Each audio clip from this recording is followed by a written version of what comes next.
This hour of the Costa Report is brought to you by IBM. Big data at the speed of business. I'm Rebecca Costa, and thank you for joining me for another 2 hours of Straight Talk Radio. I want to take a moment to welcome new listeners joining us from Hawaii and Alaska to Maine and Florida in all 50 states, and also extend a heartfelt welcome to members of our armed forces who are tuning in over the internet today. Thank you for your many emails and letters and for making us part of your news week. In just a moment, former Senate Majority Leader and the man voted the most respected member of the Senate for 6 years running, Mr. George Mitchell, will be joining us. And as you know, Mitchell was the chief architect of the Good Friday Agreement, which brought peace to Ireland, and also served as Special Envoy for Middle East peace. We would look long and hard to find a more skilled negotiator than Mitchell when it comes to negotiations between antagonistic nations, and he's here today to talk about some of the steps the U.S. can take to bring stability to the Middle East. But before Mr. Mitchell joins us, as is my custom each week, let me take a moment to tell you a little about his background. George Mitchell was born in Maine and was adopted and raised by a Lebanese family. He earned his undergraduate degree from Bowdoin College in 1954, then served in the United States Army until 56. Shortly thereafter, Mitchell received his law degree from Georgetown University, and his next stop was as trial attorney for the Antitrust Division of the Department of Justice until he was tapped as executive assistant to Senator Edmund Muskie. By 1977, Mitchell was on a political fast track. He was appointed U.S. Attorney for Maine by President Carter and then to the U.S. District Court in Maine. Mitchell worked as a federal judge until May of 1980 when the governor of Maine asked him to fill Muskie's Senate seat, which was vacated when Muskie was appointed Secretary of State. In 82, Mitchell was elected to his first full Senate term and easily reelected in 88. Mitchell proved to be an even-handed, skilled negotiator, so it was no surprise that he became our nation's Senate Majority Leader from 89 to 95. Then in 95, Mitchell served as Special Envoy for Northern Ireland under President Clinton, for which he was awarded the Presidential Medal of Freedom and Liberty Medal.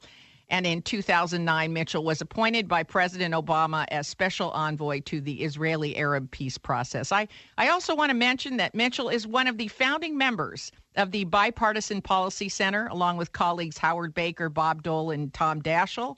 And if there are two books which ought to be on every American's reading list, they would have to be Mitchell's book, The Negotiator, as well as his bestseller, A Path to Peace. It's my pleasure to welcome to the Costa Report former Senate Majority Leader, Mr. George Mitchell. Thank you for joining us today, Senator. Thank you very much for having me.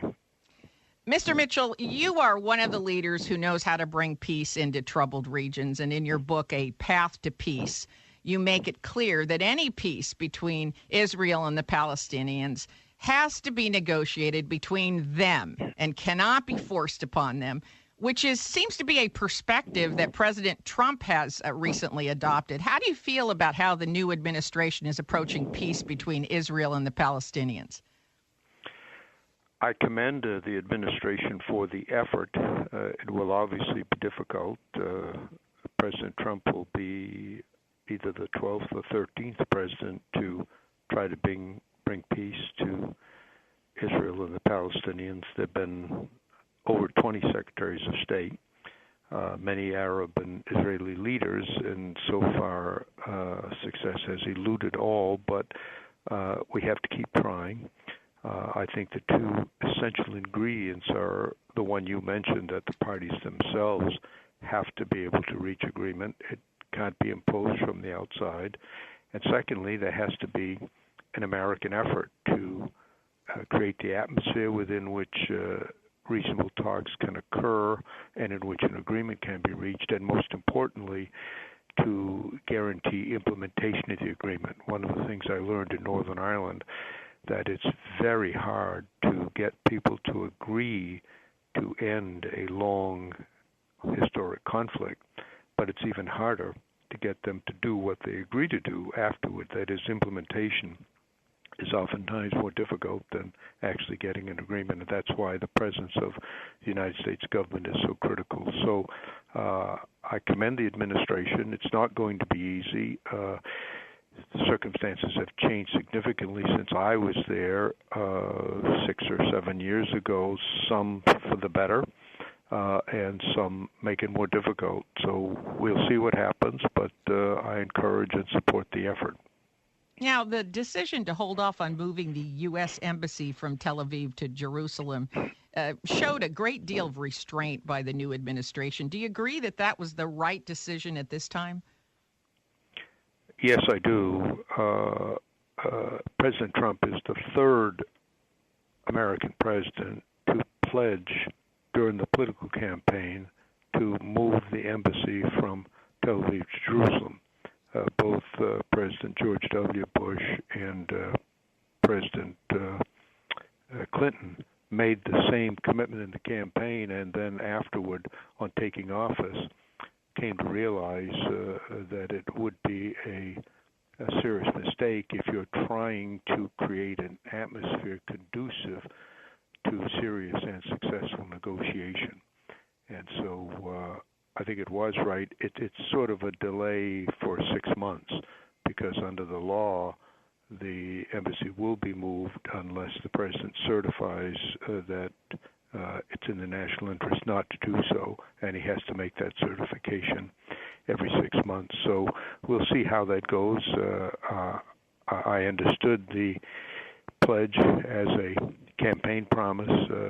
As I said, he's not the first to make it, and not the first to reverse it, and I think it's a wise move. And I think the Israelis understand and agree with that. Actually, moving the embassy to Jerusalem, they would like it done, but it's not their highest priority.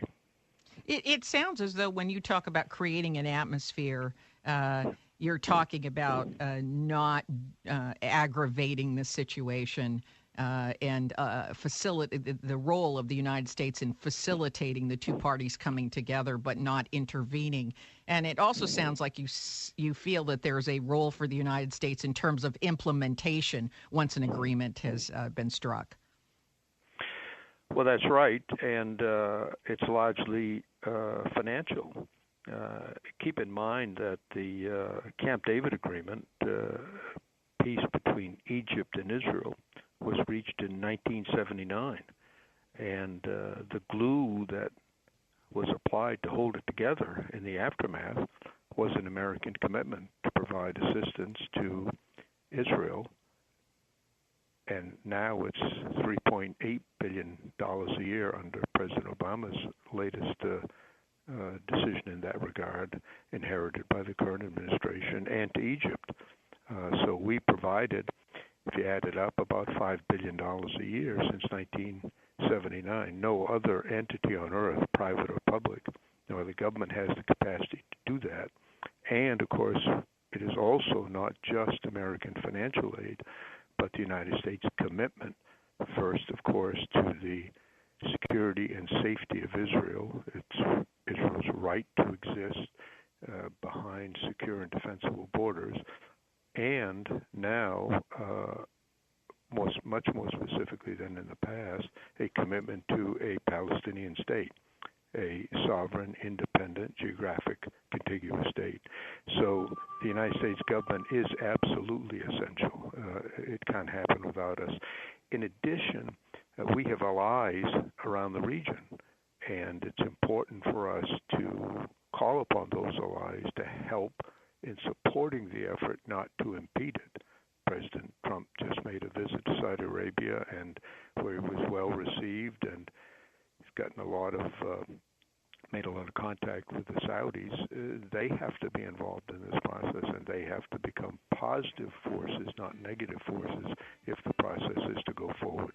Yes, and that's something that you discuss a great deal in your book, A Path to Peace, that also financial aid from the global community will help to facilitate and implement any agreement that's struck. We have to take our first break, but stay where you are. We'll be right back with more from Mr. George Mitchell. You're listening to the Costa Report. If you're a fan of big ideas and thinking, then you're going to want to sink your teeth into On the Verge. Jim Laird, John Scully, Alan Dershowitz, and dozens of business and government leaders from the full political spectrum have given On the Verge their highest reviews. And you can help drive the book to the top of the bestseller list by ordering On the Verge from Amazon right now. Our goal is to distribute 25,000 copies before the official release date. By placing your order for On the Verge right now, you'll help us beat that number.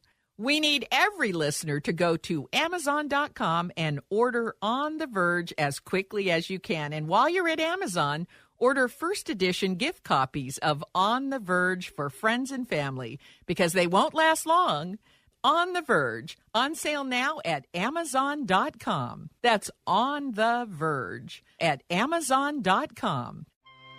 I'm here today with Scott Caraccioli of Caraccioli Cellars. Scott, we keep hearing about the wines that are being developed in Monterey County. How would you describe the climate conditions for grapes? Monterey County has a lot of little pockets that give you the opportunity to grow a variety of grapes. It comes down to the match of location and climate with the varietal that you're going to grow. And where we grow in the Highlands, it's prototypical cool climate. We're even in the northern side of the Highlands. So that is ideal for both Pinot and Chardonnay. Chardonnay strives really well in a lot of our county, as well as Pinot, but I would say that this is the most optimal location. You get wind, you get sun exposure. The benches come off of the inland side of the coastal mountains. It's an optimal position. You can order any of our products directly from us by visiting our website, caracciolicellars.com, or calling the tasting room directly, 831-622-7722.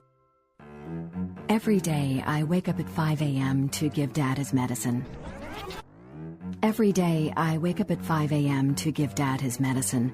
At 6 a.m., I make his breakfast. Every day, I wake up at 5 a.m. to give Dad his medicine. At 6 a.m., I make his breakfast. At 7 a.m., I shower. Every day, I wake up at 5 a.m. to give Dad his medicine. At 6 a.m., I make his breakfast. At 7 a.m., I shower. I start laundry at 8. At 10, we go for a walk.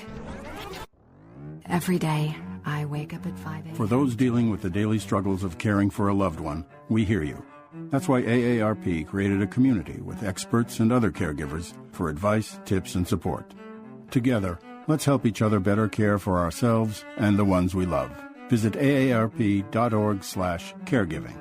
A public service announcement brought to you by AARP and the Ad Council. I am done with my mattress.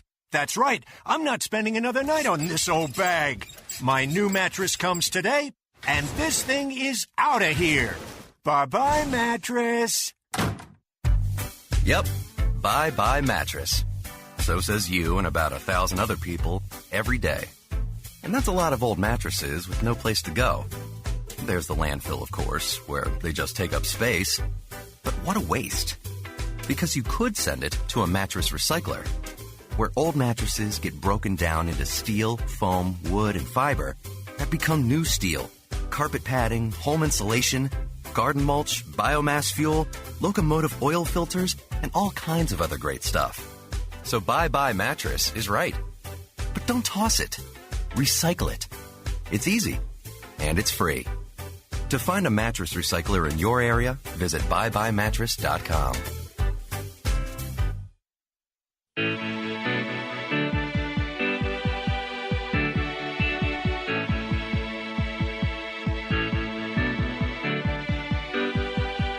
Back to the Costa Report. I'm Rebecca Costa, and my guest today is former Senate Majority Leader and the architect of peace in Ireland, Mr. George Mitchell. And before the break, you were explaining that there is an important role for our allies and also surrounding nations to play in encouraging peace between Israel and the Palestinians, which the United States can support that process. But let's talk about some of the specifics of a lasting peace between Israel and the Palestinians. For decades, the U.S. has favored a two-state solution, but there are a number of challenges with this approach. First, for years, the Palestinians have rejected a two-state solution. And second, Israel would have to give up tangible lands for an intangible promise by forcibly evicting and removing Israeli citizens from what's now Israel. And third, there's a problem of Jerusalem, which has important significance to both the Jewish and the Muslim religions. So let's just start with needing a common objective. There are powerful factions in Israel and among the Palestinians which reject a two-state solution. So if both parties cannot get on the same page, there doesn't seem to be much point in talking about relinquishing territory or what happens to Jerusalem, is there? Well, in fact, the Palestinians do support a two-state solution. That is their objective. That's what they seek in the negotiations. But there are factions within both of these groups that just don't agree. Oh, that's right. Well, just like there are factions in the United States who do not agree and factions in the United Kingdom, almost every country in the world has people on both sides of many important issues. And it is true that in Israel there are many who do not support a two-state solution, who do not agree to the existence of a Palestinian state on the West Bank, just as within the Palestinian people there are those who do not accept Israel's legitimacy, as does the Palestinian Authority, who do not accept an Israeli state. But you can't base a national policy on the fact that some people in your country don't agree with it. The fact is that polls show consistently a majority of people in both Israel and among the Palestinians support a two-state solution. Now, that majority has been declining in both societies as they've been unable to come up with a way to implement it. But I believe that the best policy for both sides is a two-state solution, and that there is no other credible or feasible alternative to it. I do acknowledge that there are many in both countries, both societies, who oppose that, and that's why it makes it very difficult for the political leaders to take the steps that would require compromise on their part, each of them, to reach an agreement. It's very tough when you've got a very strong and determined opposition taking the other point of view. But that's not new. Look at our own country, the divisions we have over what our policy should be. That's true in every society and especially in every democracy. But what is disturbing is, as you point out, there's a decline in support amongst Israelis and Palestinians for a two-state solution. We can see that decline is actually occurring. That's right. I think it's frustration at the inability of the leadership on both sides to come together and reach that agreement, and it does create opportunities for those on both sides who oppose a two-state solution and who want, in effect, their point of view to prevail in its entirety. But I believe that the interests of both societies ultimately lies in reaching agreement to separate, to live side by side in peace in two separate countries. The Palestinian state would be non-militarized. There are a whole list of requests that the Israelis have and will make in negotiations to ensure their security.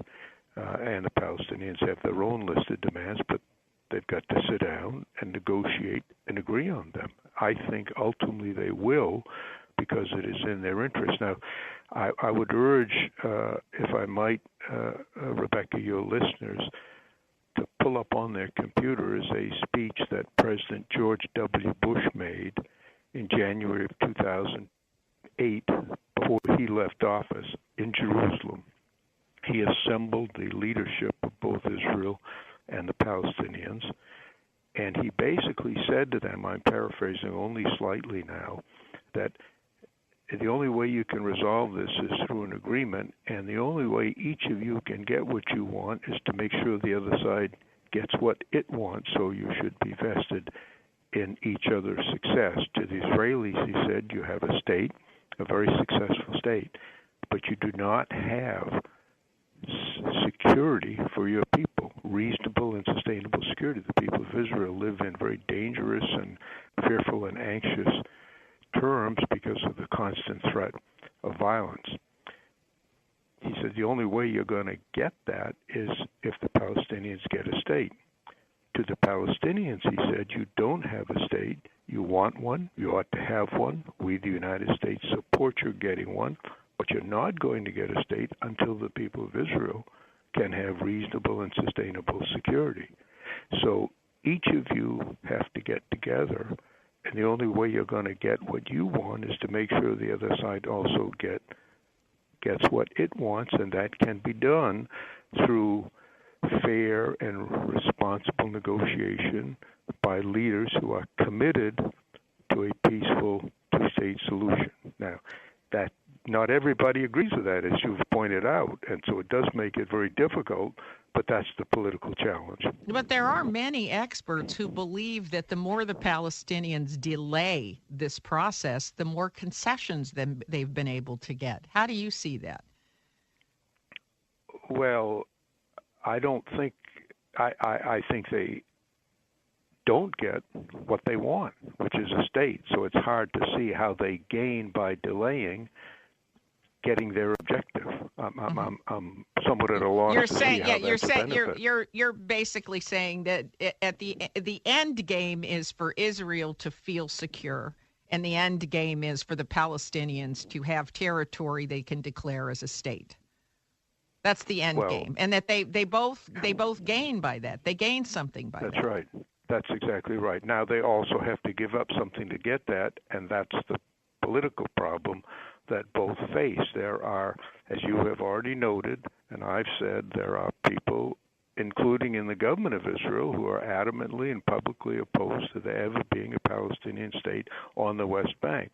And there are some Palestinians, Hamas is, of course, well known, in control of Gaza, that are opposed to Israel's continued existence in the region. Now, the Palestinian leadership, the Palestinian Authority, which controls the executive branch of government under President Abbas, has committed a long time ago to recognize Israel, to accept its right to exist, to abide by prior agreements, and to oppose violence against Israel in the effort for statehood. But of course, this gets back to what you were saying earlier, much harder to implement, easier to set a policy, easier to come to an agreement than it is to execute that. Now, we have to take another commercial break, but stay tuned. We'll be right back after these important messages. You're listening to the Costa Report.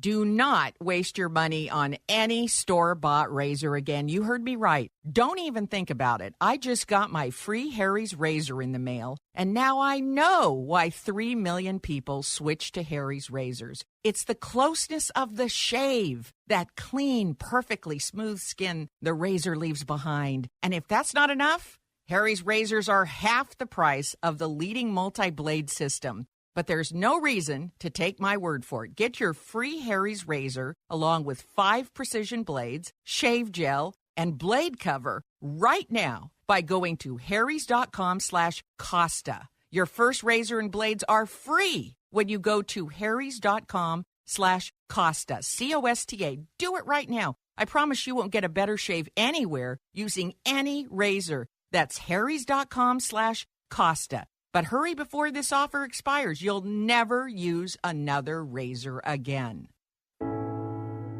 I'm Paul George of the Indiana Pacers. When I was 6, I had one thing on my mind. When I was 6, my days were spent playing basketball every chance I could. When I was 6, my dream was to make it to the NBA. When I was 6, my mom had a stroke. So I want you to learn the signs of a stroke fast.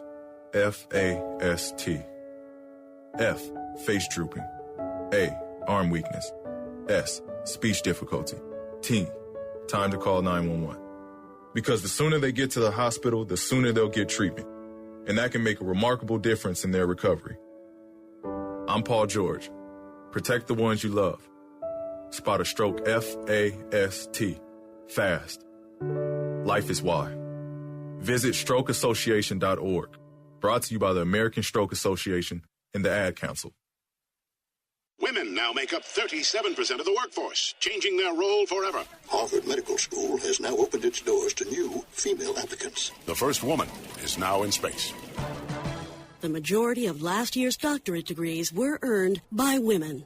We've come so far, but our news is changing for the worse. More women die from heart disease and stroke than men, even though it can be prevented. Make a change at GoRedForWomen.org today. Brought to you by the Ad Council and the American Heart Association's Go Red for Women.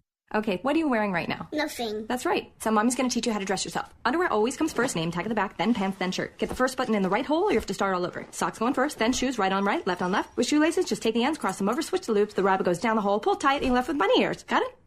Why are your pants on your head? Most parenting is hard to do in just 2 minutes. But 2 minutes twice a day making sure they brush their teeth is easier, and it could help save them from a lifetime of tooth pain. Visit 2min2x.org to find out more. A message from the Partnership for Healthy Mouths, Healthy Lives, and the Ad Council. Psst. Yeah, it's me, your heart. Listen to me. We've got to talk. High blood pressure is serious, and yours? Whoa. What happened to us? We used to be so much more active. But lately you've been ignoring me. I know you think I'm just gonna keep ticking away forever, but you're wrong. You can do so much more to control your high blood pressure. Doing the minimum isn't doing enough. I'm under a lot of pressure and can quit whenever I want. Bet you didn't know that. But I like my job. Just treat me better. Check on me. Give me something green to nibble on every once in a while. And maybe we can do some exercise on occasion. Let's get to it. After all, we're in this together. Listen to your heart. Don't let it quit on you. High blood pressure can lead to a stroke, heart attack, or death. Get your blood pressure to a healthy range before it's too late. Find out how at heart.org/blood pressure. Check, change, control. A message from the American Heart Association, the American Stroke Association, and the Ad Council.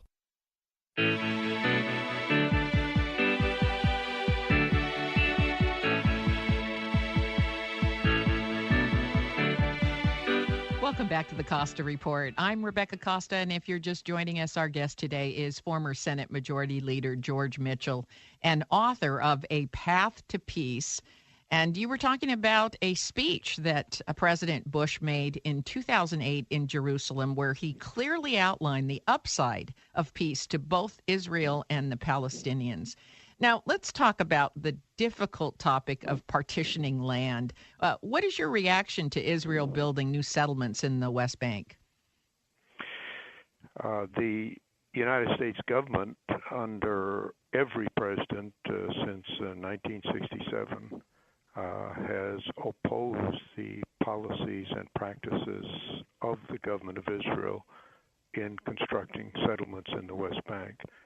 The language of the presidents has varied in terms of the strength of condemnation or criticism, but every president has adopted that policy, including President Trump, who recently said it's not helpful and encouraged. But the fact is, new settlements have been authorized and they're being built.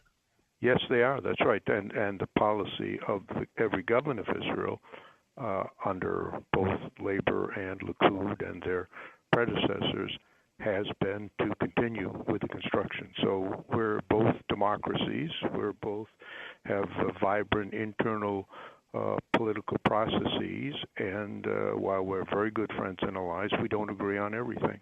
And so the United States does not support Israel's policies with respect to settlements. Israel continues with them. That continues to be a point of disagreement, but it does, of course, not rupture the relationship, which remains strong. Are these settlements a result of the decline in support for a two-state solution inside of Israel? No, they began with an entirely different rationale. It was back in 1967, after Israel prevailed in the war against, it was not the first war, but that war against its Arab neighbors. Yes, but these recent settlements that have been authorized, do you see a connection between that and the decline of support inside Israel for a two-state solution? Are they connected? Are the recent settlements connected? They're probably they are interactive to some extent, but I don't think there's an exclusive or direct causation. They probably have that effect, and there's probably the reverse effect, that the absence of a two-state solution permits and encourages those who want to settle the land to do so. So that's part of the whole process and difficulty. So is there any way around conceding lands for Israel? Well, you say conceding land for Israel, but the concept of the two-state solution advanced by President George W. Bush and by President Clinton and by President Obama would compensate Israel in a land swap so that territories that are outside what is now called the Green Line, it was the border that was established. It wasn't established as a boundary, but it's where the border was set after the 1967 war. Israel would get land, which includes many large settlements now, and would swap land with the Palestinians in an equal amount. So both sides think they would be conceding land to the other. Yes, I understand that, you get some land, you concede certain land so that a Palestinian state can be created. Right. And I understand that, but from the standpoint of Israel, the fact that after 25 years, I think there's I think the last new settlements were maybe 25 years ago. Do I have that right? No, that's not right. That's not right? No, it's very complicated and confusing, so permit me to explain. Yeah, please. I'm sorry. Yeah. I'm looking at this. I think the international law was set up about 25 years ago or 25 years ago, and I think that there's just been defiance of that continually. And the most recent settlements that were authorized just recently are very disturbing. Yeah, the word settlements has two meanings. Mm-hmm. Under Israeli law, they set aside land areas, fairly large land areas on the West Bank in which settlements could be constructed. Some settlements were constructed within those land areas, but the built-up portions constitute only a relatively small portion of the demarked areas for settlement construction. Yes. So when some people say settlements, they mean the large land areas that were set aside many years ago. Others think of the cities that have been built within those land areas. So when you say no new settlements have been built, you can be no new settlements have been established. It's true that no new large land areas have been demarked, yes, but it is also true that some new buildings and cities have been built within those larger land areas. So it produces a confusion because different people mean different things when they say new settlements. Yes, I understand. Yeah. I understand, and thank you for straightening that out. It's even confusing for me, and I do try to keep up on the building out in the West Bank that's occurring, because I do believe that what you say and what you suggest in your book, A Path to Peace, is true, that there has to be an atmosphere. There has to be an atmosphere, and then the second way in which the United States can help is with implementation and execution, which also includes financial aid and bringing surrounding nations together to not interfere in the peace process and to support that peace process. Those are things that have to do with implementation and atmosphere. But I should add, Rebecca, to be fair, I don't want it to sound like the United States is the only country that supports this. The European nations have provided huge amounts of funding for support to the Palestinians, huge support for American policy. They have been invaluable allies in pursuing this effort for peace in the region. So it's not just an American effort. Japan has provided money. Canada has provided substantial assistance. It really is a worldwide effort of people who want to help in seeing this problem resolved. But that said, it is a worldwide effort that has not succeeded. I think we can all agree on that. It has failed under numerous presidencies. And even though there was a lot of concern about appointing Jared Kushner to head up these peace negotiations, there's an argument to be made. Maybe fresh eyes are needed. Maybe a fresh perspective is needed. I don't know. How much does history play into what happens from this point forward? Or do we need someone to just make a fresh start? Well, the two are not mutually exclusive. Knowing some history and making a fresh start can both occur. I think some knowledge of the history is very important because it's long, it's complex. People act in a certain way based on historical reasons, some of which are valid, some are not. But I agree that maybe a set of fresh eyes will be helpful. I think more importantly is to take advantage of the changes in circumstance that have occurred. It's like every other place in the world. It's dynamic. It's not the same as it was 7 years ago, not the same as it was 17 or 70 years ago. That's true in California where you are. It's true in New York where I am. It's true of every place. And there have been enough changes in the region. And keep this very important fact in mind. The Israeli-Palestinian conflict does not exist in a vacuum, and it's not going to be resolved in a vacuum. It exists within the context of a hugely turbulent, violent upheaval that's occurring in the region where Israel and the Palestinians live. And there's an interactive effect. The external effects, the external actions affect what goes on among Israelis and Palestinians and vice versa. Yes, and all the more reason to try to get both the Palestinians and Israel on the same page. We have to take a short intermission, but stay where you are. We'll be right back. You're listening to the Costa Report.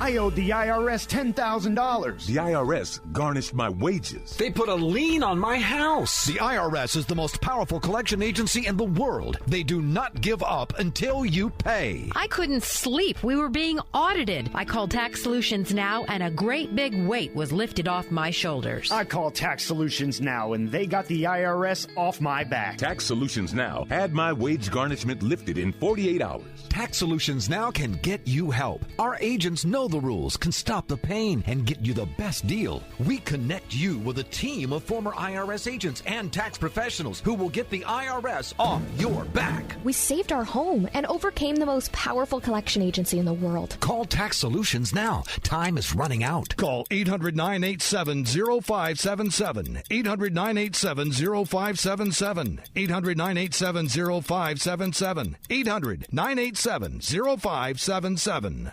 Hi, I'm Joan London with A Place for Mom.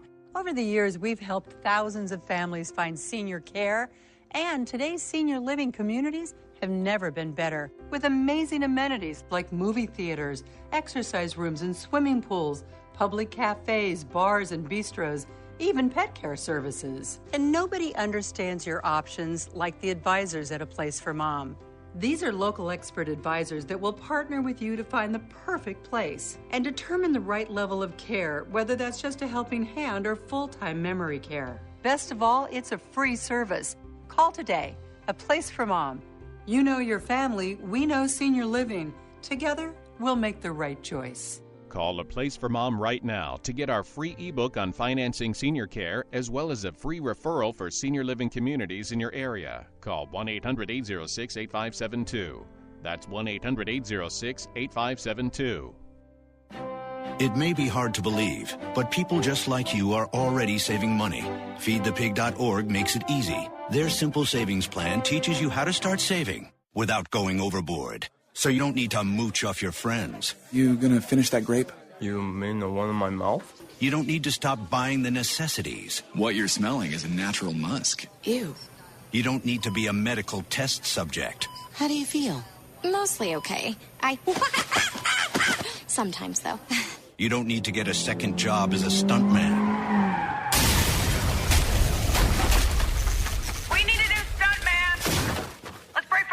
You just need an internet connection. Don't get left behind. Start your personal savings plan with the tips and tools on feedthepig.org. That way, you don't need to sell your soul to the devil. $15 is the best I can do. All right, deal. Brought to you by the American Institute of CPAs and the Ad Council. Hey, America, we need to have a little talk. I don't know if you've noticed, but we got a lot of food in this country. A lot of peaches, a lot of corn, a lot of apples, a lot of everything. We've got so much food that we can't even eat it all. So if we got all this extra food, how are 17 million kids in America struggling with hunger? I just don't get it. That's why the Feeding America nationwide network of food banks gathers surplus food and gets it to the hungry kids who need it. They can get you food even if you live in Idaho or Alaska or somewhere crazy like that. This isn't complicated. We got extra food and we've got hungry kids. Feeding America's done the math. Now it's your turn. Support Feeding America and your local food bank at feedingamerica.org. I know you got internet on your phone, so what are you waiting for? We can't do it without your help. Brought to you by Feeding America and the Ad Council.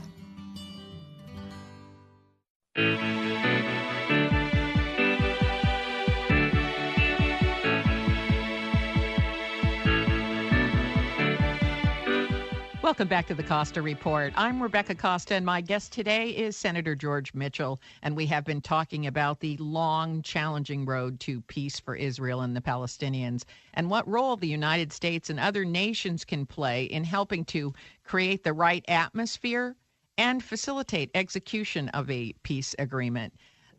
Mr. Mitchell, if it's okay with you, I'd like to switch gears for just a moment and ask you about peace negotiations, which directly involve the United States. As you know, economic sanctions have done little to quell North Korea's nuclear program. And so far, urging China to put pressure on North Korea has not been really effective. As one of our country's preeminent peace brokers, are we running out of peaceful options here?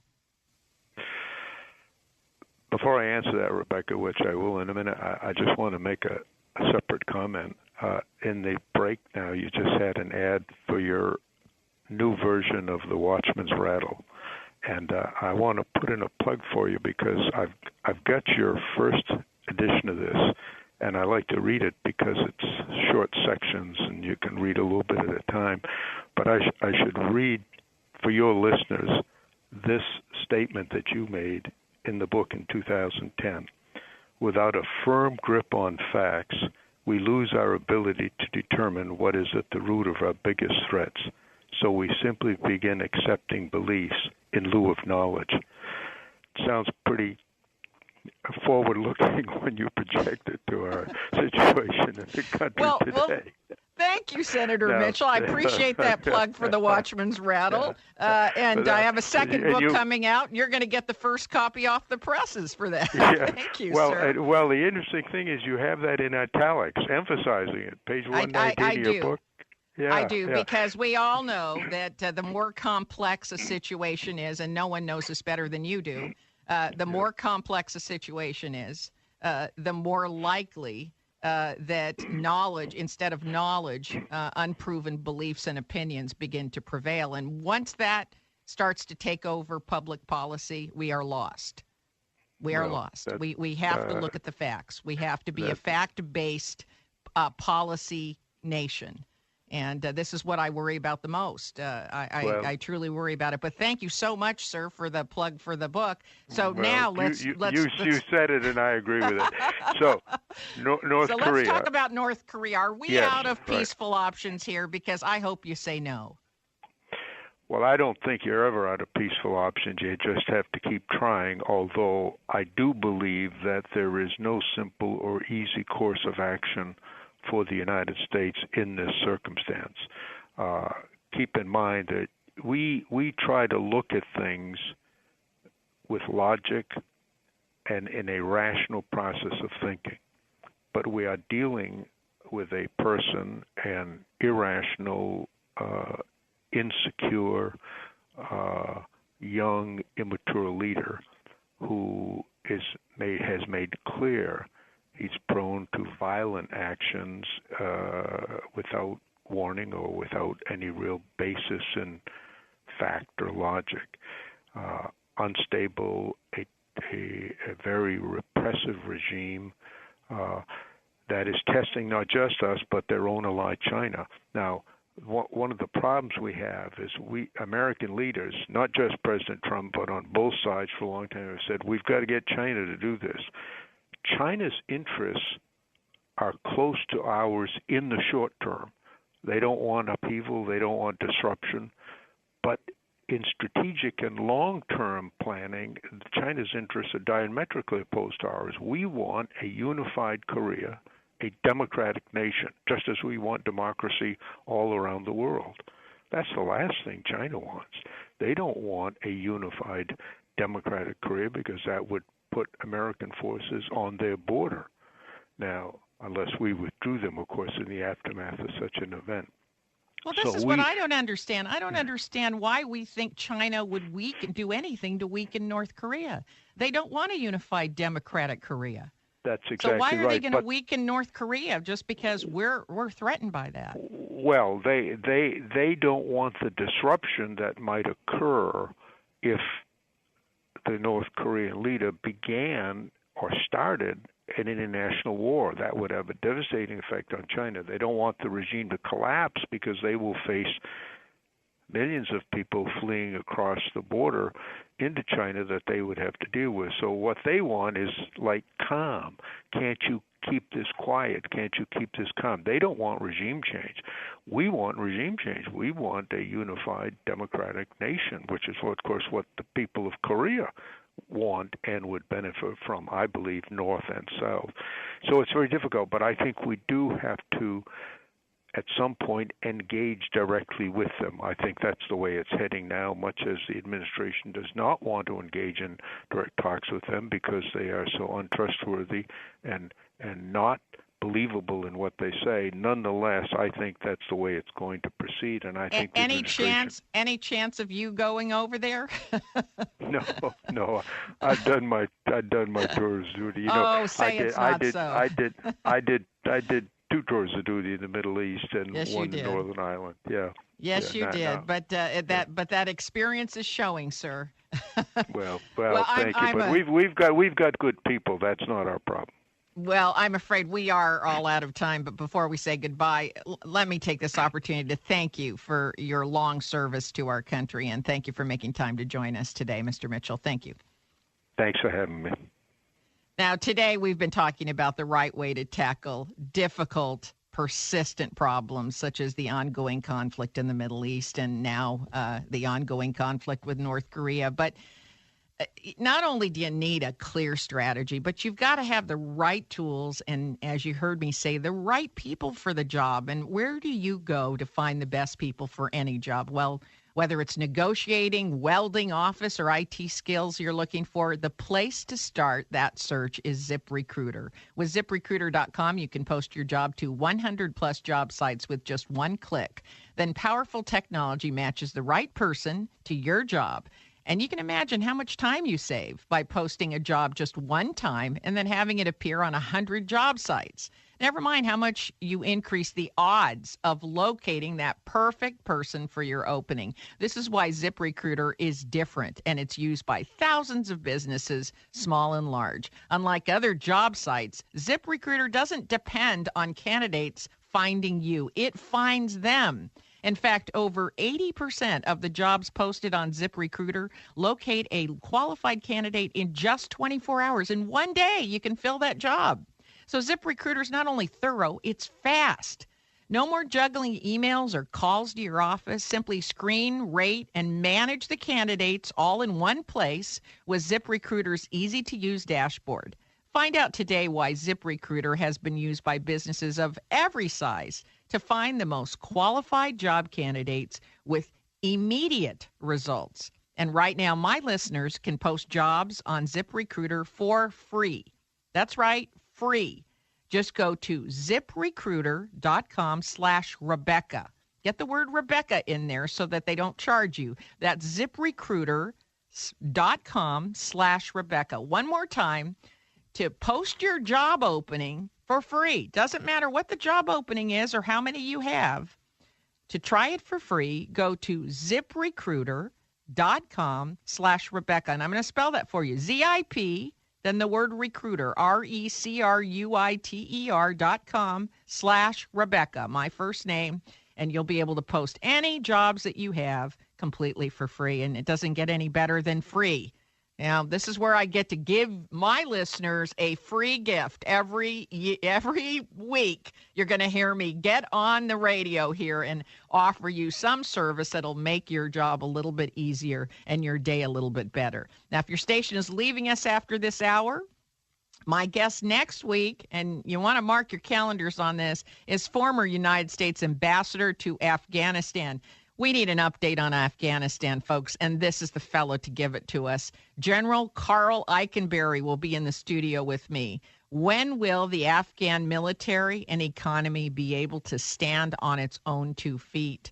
Is the Taliban regrouping? We just recently heard about new Taliban attacks, and they seem to be regrouping. Same on Al-Qaeda. It's getting more and more dangerous in Afghanistan, and we need to keep our eyes on that situation.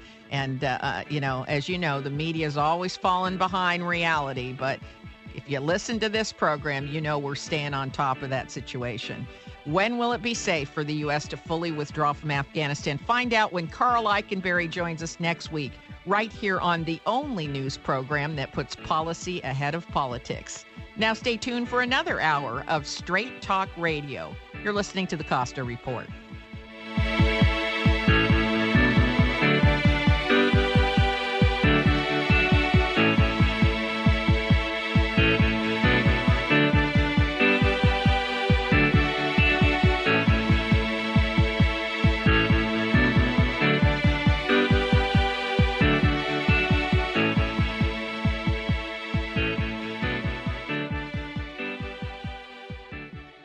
Hi, it's MZ from KSCO in Santa Cruz, and though I don't care much for people who brag, I'm going to do just a little of it now, and hope you will give me a pass by calling it Just Being Proud. Our station can afford to be innovative and refreshingly different because we use education and logic to promote great health products that change people's lives for the better. We also help people build strong businesses that create residual income through a wonderful low-cost business opportunity that we have developed and refined during the last 20 years. We believe that Rebecca Costa's large audience is comprised of particularly intelligent and educated persons, some of whom may want to earn more money. If you are tired of being someone else's wage slave and are ready to go to work building your own excellent supplement business that can provide you and your family income and become a saleable and willable asset, I want to talk with you. Send an email to mz@wedon'thavetobepoor.com. That's mz@wedon'thavetobepoor.com.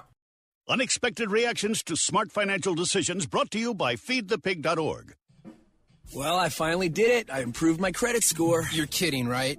No. How are we supposed to be the bad boys of electro-synth pop if you're out there being responsible? The band is about to be discovered. This is our year. Yeah, you've been saying that for a while now. You think anyone in the Rock and Roll Hall of Fame was worried about their credit score? I never really thought that. Of course they weren't. Rock stars aren't supposed to think about that kind of stuff. We're supposed to think about how many guitars we've smashed, write aggressively sensitive power ballads, start questionable fashion trends, tragically break up and blame creative differences. All right. I thought maybe it was time to take control of my finances, Start using a budget. Get out of debt. Set some goals. A budget? Debt? Set some goals? Listen, I knew that we'd have our creative differences, but I was hoping they'd involve a little more scandal. When it comes to financial stability, don't get left behind. Get tools and tips for saving at feedthepig.org. This message brought to you by the American Institute of CPAs and the Ad Council. The Costa Report is now heard in all 50 states on fine radio stations, including this one.